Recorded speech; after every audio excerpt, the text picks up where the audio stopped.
है? हे एक गुंफामध्ये चाललो. इथं जो खांब आहे त्याच्यावर हे मुख्य मंदिर आहे. बिलकुल.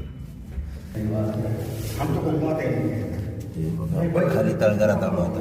किती मोठी जागा. बघा, राजाच्या महालपर्यंत जाण्यासाठी हा रस्ता असायला पाहिजे असा यांचा अंदाज आहे. हे पुणे आहे.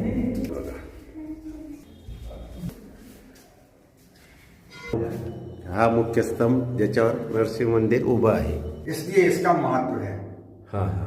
दूसरी चीज, शास्त्रों के नियम अनुसार कभी भी किसी भी देवता की स्थापना असफल नहीं की जाती. जैसे अपन छत पे लेंटर पे वो रखते. हे मुख्य मंदिराचं हा याच्यावर उभा आहे आणि बघा आर्क ठेवलेला आहे त्यांनी. म्हणजे जे